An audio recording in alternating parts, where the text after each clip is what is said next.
Bismillahirrahmanirrahim. Assalamualaikum warahmatullahi wabarakatuh. Teman-teman sekalian, saya merecord video ini sebagai lanjutan dari video pengantar statistik industri. Dan saya akan berfokus pada bagian pengolahan dan penyajian data.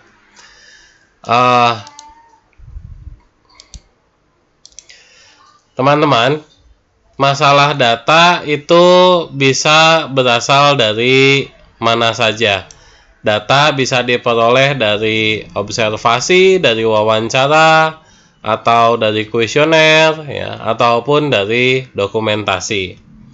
Mengapa kita perlu belajar menyajikan data? Seperti yang sudah disampaikan pada video sebelumnya, kita perlu memahami bahwa prinsip dasar dari menyajikan data adalah data kita harus komunikatif, harus lengkap. Data yang kita sajikan itu harus dapat menarik perhatian pihak lain untuk membacanya. Dan juga yang terpenting adalah orang yang membaca data kita itu harus mudah memahami, ya, cepat dalam memahami isi informasi yang ingin kita sampaikan. Oleh karena itu kita perlu belajar bagaimana menyajikan data dengan baik dan benar. Teman-teman, jika teman-teman lihat di sini, ini ada 3 buah tabel, ya. 2 tabel sebelah kiri dan juga sebelah atas ini saya menyebutnya sebagai tabel data mentah. Sementara di sebelah kanan bawah itu ada tabel yang disajikan dalam bentuk lain. Tabel ini disebut dengan tabel distribusi frekuensi. Teman-teman bisa bandingkan dari ketiga buah tabel ini. Terlebih tabel yang di atas, walaupun tampilannya mungkin menarik, tetapi tabel yang di atas ini maupun tabel yang di sebelah kiri itu minim informasi. Jika kita ditanya berapa jumlah data, maka kita pun akan kesulitan menyampaikannya. Berapa jumlah data? Jika kita ditanya misalkan data minimal, data maksimal, ataupun data modus, kita pun akan sedikit kesulitan untuk menyampaikannya. Paling tidak kita butuh waktu lagi untuk mengolah. Tetapi jika kita sampaikan data tersebut dalam tabel distribusi frekuensi seperti ini, maka informasi tersebut ada di dalamnya. Jumlah data total, data maksimal, data minimal, data modus, ya, dan seterusnya itu tersajikan dalam data yang kita sampaikan. Oleh karena itu kita perlu belajar bagaimana cara menyajikan data, misalkan contohnya dalam bentuk tabel distribusi frekuensi seperti ini. Jadi kita sekarang sudah belajar ada beberapa macam tabel. Tabel biasa atau tabel mentah ataupun tabel distribusi frekuensi. Dan kemudian nanti kita akan belajar bagaimana menyajikan data dalam bentuk grafik, ya. Ada bar chart, line chart, pie chart, scatter chart, kartogram, dan piktogram. Mungkin nanti kita akan lebih berfokus pada diagram yang umum, 4 diagram ini. Baik, teman-teman, kalau diperhatikan, slide ini ada perbedaan themes, ya.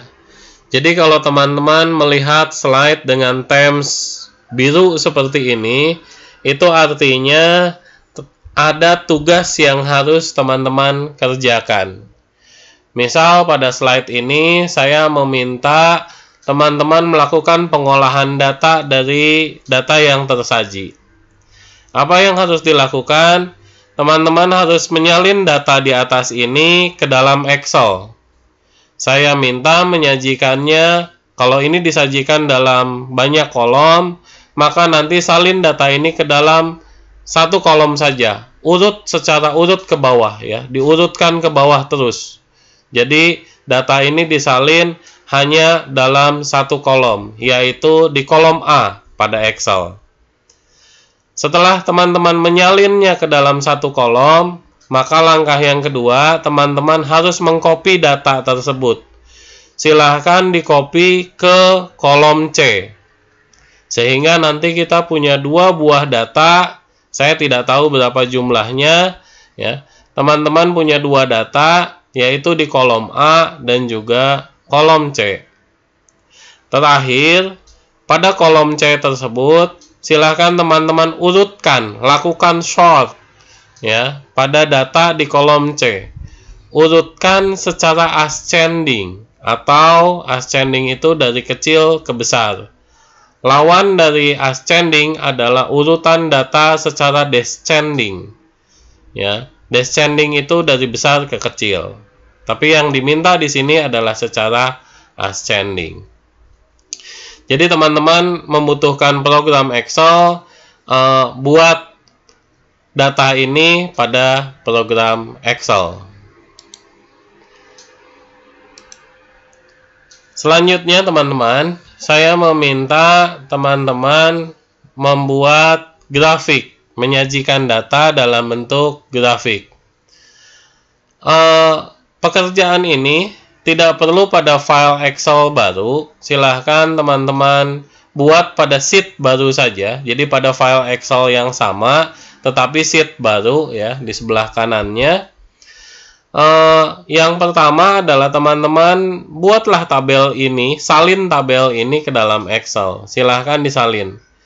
Mungkin ada teman-teman yang baru pertama kali belajar Excel, ya, sehingga saya meminta bagaimana caranya teman-teman membuat Excel ini. Buat Excel tersebut agar nanti bisa teman-teman konversi data ini ke dalam bentuk grafik. Ya, konversi data pada tabel ini ke dalam bentuk grafik. Bebas, model grafiknya hanya saya meminta tolong sajikan data ini dalam bentuk grafik yang seinformatif mungkin.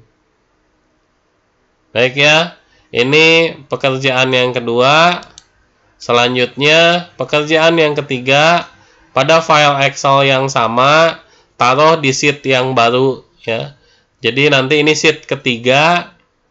Silahkan teman-teman buat tabel ini ya pada Excel.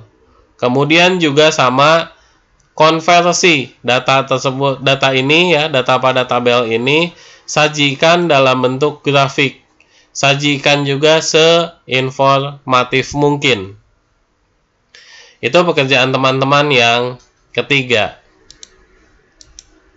Selanjutnya, kita akan belajar tabel distribusi frekuensi. Seperti tadi di slide awal-awal, teman-teman sudah ditunjukkan bagaimana perbedaan antara tabel data mentah dengan tabel distribusi frekuensi. Apa itu tabel distribusi frekuensi? Ya, merupakan tabel ringkasan data yang ada frekuensinya, atau frekuensi itu adalah banyaknya item pada setiap kelas. Setiap kelas ini maksudnya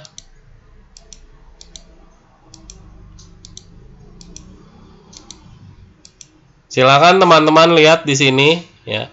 Ini kan ada kategori-kategori. Nah, kategori ini pada tabel distribusi frekuensi disebut ini kelas ya. Jadi nanti ke bawah ini ada 1, 2, 3, 4, 5, 6, 7, 8, 9 kelas. Jadi banyaknya kelas di sini ada 9. Sementara nanti kita akan mengenal istilah panjang kelas. Panjang kelas itu berarti dari data ini, data pertama sampai batas atasnya, batas bawah sampai batas atasnya. Berapa panjang datanya? Di sini panjang datanya adalah bisa kita sebut 10 ya. Panjang datanya 10.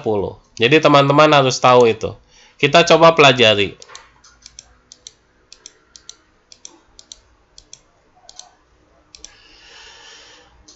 terdapat frekuensi pada setiap kelasnya. Tadi teman-teman sudah tahu ya apa yang dimaksud dengan kelas. Tujuannya apa? Kita belajar tabel distribusi frekuensi. Tujuannya agar kita mampu menyajikan informasi yang lebih banyak atau lebih dalam pada data tersebut. Ya. Informasi itu tadi sudah kita bilang adanya frekuensi pada setiap kelas. Adanya proporsi setiap kelas terhadap jumlah total. Proporsi itu prosentase, ya. Jadi kita tahu berapa prosentase frekuensi dari setiap kelasnya terhadap jumlah total. Nah, nanti kita akan mencoba bagaimana mengkonversi dari data mentah ini ya ke dalam tabel distribusi frekuensi seperti yang ada di sebelah kanan. Caranya adalah teman-teman ikuti prosedur yang ada di sini. Jadi ada 5 langkah yang harus kita lakukan untuk membuat tabel distribusi frekuensi. Yaitu pertama, kita harus menghitung jumlah datanya berapa. Bagaimana caranya? Saya sudah menyajikan URL di sini.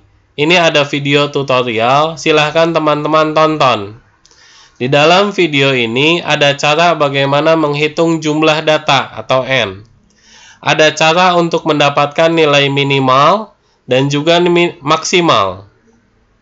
Ada cara untuk menghitung rentang. Ya.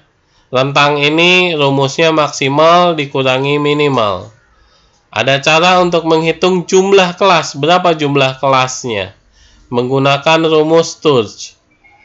Nanti ada caranya di dalam video tutorial ini. Silakan teman-teman tonton secara lengkap. Kemudian setelah teman-teman memahaminya, tolong dirubah tabel data mentah tadi ke dalam tabel distribusi frekuensi. Silakan teman-teman buat pada file Excel yang tadi, tetapi pada sheet yang baru. Jadi tetap ya, tidak membuat file Excel yang baru. Masih hanya satu file Excel saja. Oke, setelah teman-teman belajar tabel distribusi frekuensi, ini materi selanjutnya nanti kita akan membahas ukuran pemusatan. Baik, terima kasih. Saya tutup. Assalamualaikum warahmatullahi wabarakatuh.